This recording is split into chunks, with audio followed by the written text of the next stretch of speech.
அனைவருக்கும் வணக்கம். நேற்றைய செய்தி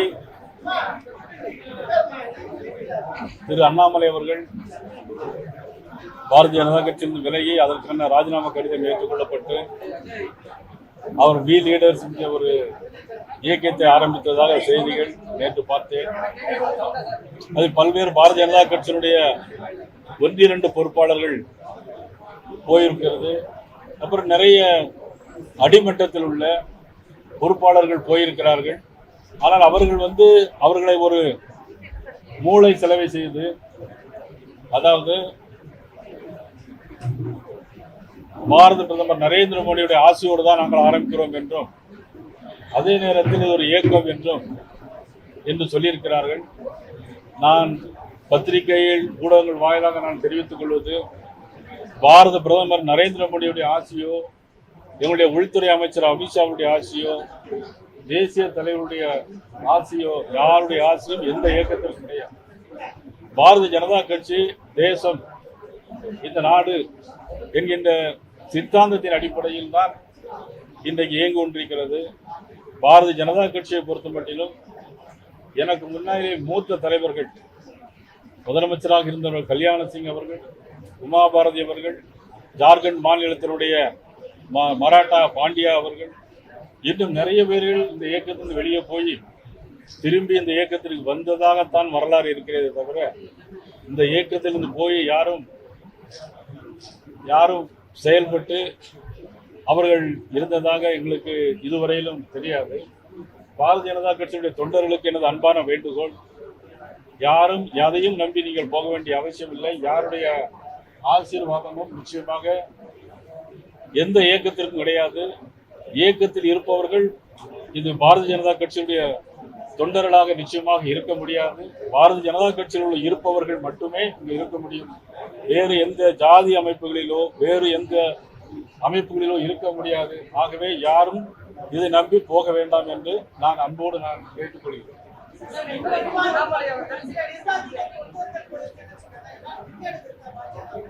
இதுவரையிலும் எந்த விதமான பின்னடைவிலும் கிடையாது. இதனால் பாரதிய ஜனதா கட்சிக்கு எந்த பாதிப்பும் கிடையாது. நான் ஏற்கனவே குறிப்பிட்டு பேசியது போல, பாரதிய ஜனதா கட்சி மிகப்பெரிய கட்சி, உலகத்திலே மிகப்பெரிய கட்சி. இன்னைக்கு மிகப்பெரிய தலைவர்களுடைய வரிசையிலே முதல் வரிசையில் இருப்பவர் மோடி அவர்கள் பாரத மோடி அவருடைய வழியிலே தான் இன்னைக்கு தமிழக பாரதிய ஜனதா கட்சியும் இந்திய பாரதிய ஜனதா கட்சியும் இயங்கிக் கொண்டிருக்கிறது.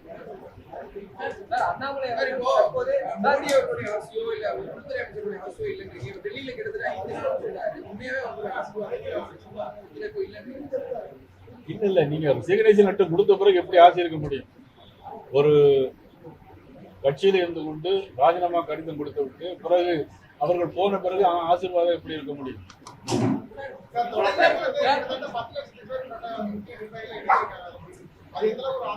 இல்ல, எனக்கு அதை பற்றி ஒன்றும் தெரியாது. நான் கணக்கெடுத்து பார்க்கல. எனக்கு அந்த மாநில தலைவரா உங்களுடைய கடைநிலையில் இருந்து உயர்நிலை நிர்வாகிகளுக்கு என்ன சார் சொல்லுங்க? இந்த மாதிரியான சூழ்நிலையை எப்படி கையாளணும் என்ன சொல்லுங்க?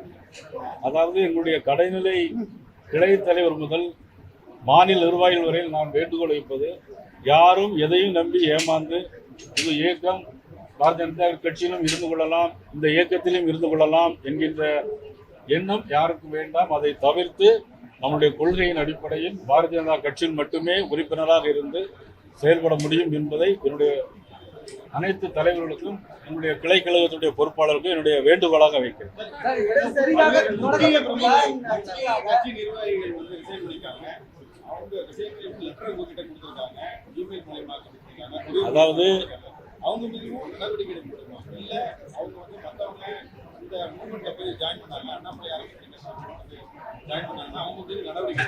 அதாவது ஒரு கட்சியில் இருக்கும்போது ஒழுங்கு நடவடிக்கை எடுக்கலாம். ஆனா கட்சியிலிருந்து போன பிறகு அவங்க மீது நடவடிக்கை நம்ம எடுக்கிறதுக்கு நமக்கு முடியாது.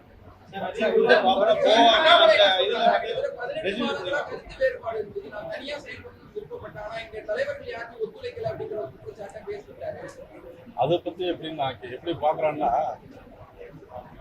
பாரத நரேந்திர மோடியுடைய மேடையாக இருந்தாலும் சரி, மாண்புமிகு அமித்ஷா அவருடைய மேடையாக இருந்தாலும் சரி, எல்லா மேடைகளிலும் அவருடைய அருகிலே இருந்து எல்லா நிகழ்ச்சிகளையும் நடத்தியவர் திரு மதிப்புக்குரிய முன்னாள் மாநில தலைவர் அண்ணாமலை அவர். கடந்த பொது தேர்தலில் கூட விமானம் மூலமாக ஹெலிகாப்டர் மூலமாக 100 தொகுதிகளில் பிரச்சாரம் பண்ணியது மதிப்புக்குரிய முன்னாள் மாநில தலைவர் அவர்கள். ஆகவே அதில் எந்த விதமான கருத்து வேறுபாடு இருந்தால் அன்றைக்கே சொல்லியிருக்கலாம். ஆனால் இப்பொழுது சொல்வது என்பது அது சரியாக இருக்காது. அது மட்டுமல்ல, இன்னொரு கருத்து உங்களுக்கு தெளிவுபடுத்த விரும்புவது, ஏற்கனவே எங்களுடைய செய்தி தொடர்பாளர் திரு திருப்பதி நாராயணன் அவர்கள் ஏற்கனவே உங்களுக்கு விளக்கம் கொடுத்து விட்டார். அதிலே சொல்லப்படுவது என்னன்னா, பாரதிய ஜனதா கட்சி இன்னைக்கு ஒரு 2% வாக்கு தான் வாங்கியிருக்கு அப்படி ஒரு தவறான கருத்து இருந்தது. உங்களுக்கெல்லாம் மீண்டும் தெளிவுபடுத்துறேன். 11% ஓட்டு 2024ஆம் ஆண்டு வாங்கப்பட்டது. அது எப்படின்னா 23 பாராளுமன்ற தொகுதிகளில் 138 சட்டமன்ற தொகுதிகளில் வாங்கிய ஓட்டு விகிதம் 11%. ஆனால் இன்றைக்கு வெறும் 27 இடத்தில் இருந்துதான் இன்றைக்கு சராசரி 53,000 வாக்குகளும் 22% வருகிறது. இன்றைக்கு அது கணக்கு பார்த்தால் 22% வருகிறது.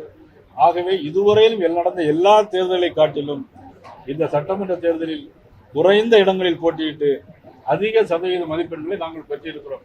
இதை தயவு செய்து எல்லாரும் தெரிந்து கொள்ள வேண்டும்.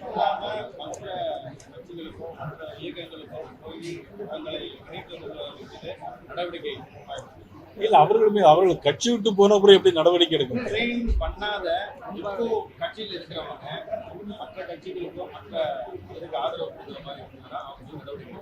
அதாவது நிச்சயமாக இங்கிருந்து ஒரு சில பேர் போயிருக்கிறார்கள்.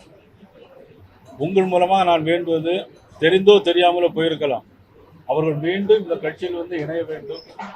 அவர்கள் மீது எந்த நடவடிக்கையும் நாங்கள் எடுக்க மாட்டோம், எப்பொழுதும் எடுக்க மாட்டோம்.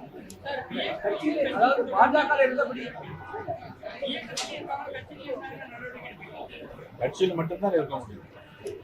இன்னும் கூட பாஜக அண்ணாமலையுடைய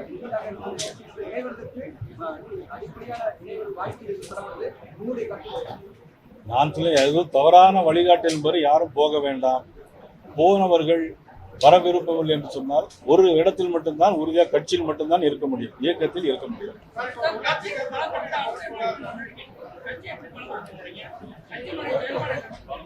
கட்சி பலமாக தான் இருக்கிறது, கட்சி பலவீனமாகவே இல்லையே. யார் சொன்னா உங்களுக்கு கட்சி பலவீனமா இருக்கு? இன்னைக்கு பாத்தீங்கன்னா அவ்வளவு பேர் வந்திருக்காங்க, தமிழ்நாடு முழுக்க நீ வந்துட்டே இருக்க.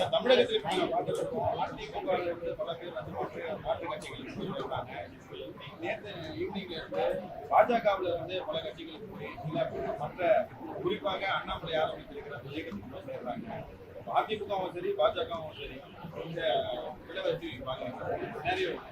அதிமுக நடக்கிற விஷயத்தை பற்றி நான் பேச முடியாது, அது அவருடைய உள்கட்சி பிரச்சனை. பாரதிய ஜனதா கட்சியை பொறுத்த மட்டிலும் போனவர்கள் மீது எந்த நடவடிக்கையும் இல்லை, போனவர்கள் திரும்பி வர வேண்டும் என்று நான் கேட்டுக்கிறேன்.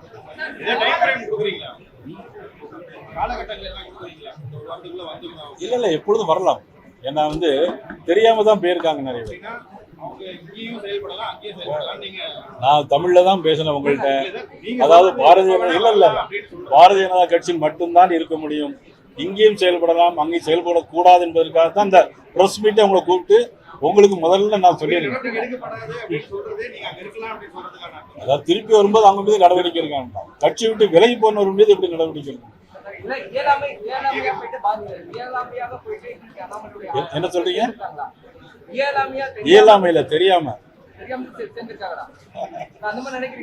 எது தெரியாம நிறைய பேர் போகலாம்ல. ஏதோ இங்கேயும் இருக்க தம்பி சொன்ன மாதிரி இங்கேயும் இருக்கலாம் அங்கேயும் இருக்கலாம்னு சொல்லி போன மாதிரி தெரியாம போகலாம்.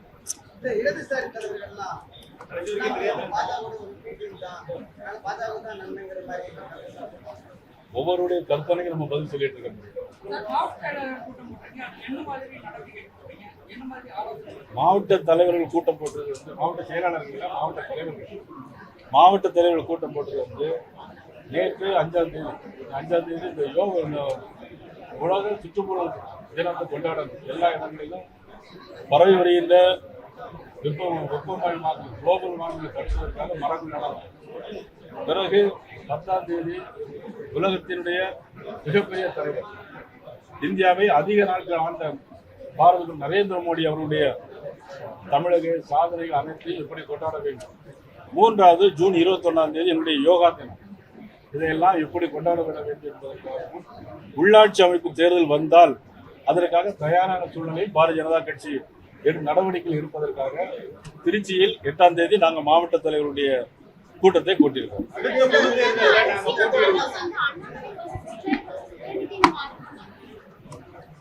அதாவது நீங்க இப்ப என்ன வேணாலும் சொல்லலாம், ஆனால் உலகத்திலே மிகப்பெரிய கட்சின்னு நான் சொன்னேன். இந்தியாவில் இன்னைக்கு 1700 எம்எல்ஏக்கள் மேல இருக்கிறாங்க, 270 பாராளுமன்ற உறுப்பினர்கள் வச்சிருக்கிறோம். ஆக தமிழகத்தில் வருங்காலத்தில் பாரதிய ஜனதா கட்சிக்கும் ஆக ஆளுங்கட்சிக்கும் தான் எங்களுக்கு போட்டி நிச்சயமாக இருக்கும்.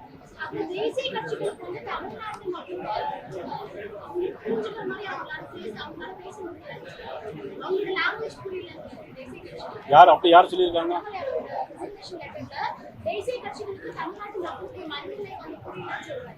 வணக்கம் தமிழகம், பிரதமர் மோடி படம்.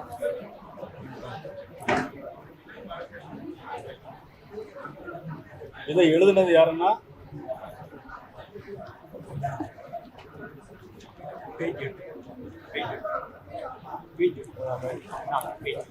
திரு அண்ணாமலை அவர்கள்.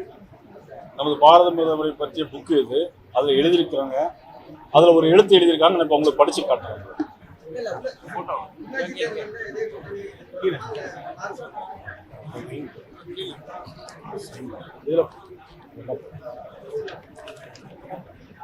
தமிழர்களுக்காக மோடி, தமிழகத்திற்காக மோடி, இந்தியாவிற்காக மோடி. இப்போது படிப்படியாக ஆனால் சர்வ நிச்சயமாக மோடிக்காக தமிழகம். இங்க பாருங்க, படிச்சீங்களா? இதுதான் பதில் உங்களுக்கு. இதை சொன்னது அண்ணாமலை.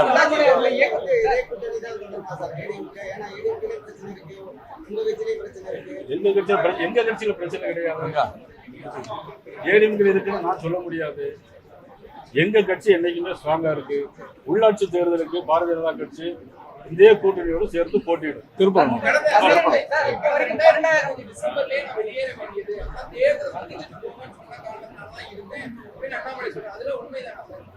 அதை பத்தி எனக்கு தெரியாத உண்மை இல்லை. திரு அண்ணாமலையை பொறுத்த மட்டிலும் நான் எப்பொழுதும் நல்ல கார்டியல் ரிலேஷன்ஷிப்போட தான் இருந்தேன். என்னிடம் எதுவரையிலும் கருத்து வேறுபாடு கிடையாது. 4ஆம் தேதி வரை நான் காலையில கூட நான் பிறந்தநாள் வாழ்த்து சொன்னேன். ஆக எங்களுக்குள்ள எந்த விதமான கருத்து வேறுபாடுகளும் கிடையாது.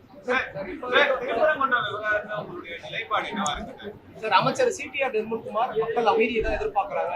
2 வருடத்திற்கு முன் எப்படி இருந்ததோ அதே தான் எதிர்பார்க்கிறாங்க. மதவாத சக்திகளுக்கு இங்க இடம் இல்லை அப்படின்ற மாதிரி மதிப்புக்குரிய மாண்பு நிர்மல்குமார் அவர்கள் சட்டம் படித்தவர், அதனால தான் சட்ட அமைச்சர்.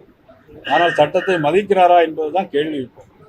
ஒரு சட்டத்தை படித்த சட்டத்துறை அமைச்சராக இருப்பவர் சட்டத்தை மதிக்காமல் இருப்பது எந்த விதத்தில் நியாயம்? அதாவது நீதிமன்ற நீதிபதி உத்தரவு போட்டிருக்காரு, தீபம் ஏற்றியே தீர வேண்டும். ஆனால் சட்ட அமைச்சர் என்ன சொன்னார்னா, எப்படி ஏற்ற முடியாது, 2 வருடங்களுக்கு முன்னால் எப்படி இருந்ததோ அப்படி இருக்கு அப்படின்னு சொன்னா, இவர் சட்டத்துறை அமைச்சராக இருப்பதற்கு தகுதி உள்ளவரா என்பதுதான் எங்களுடைய கேள்வி. இதுவரை 12 லட்சம் பேர்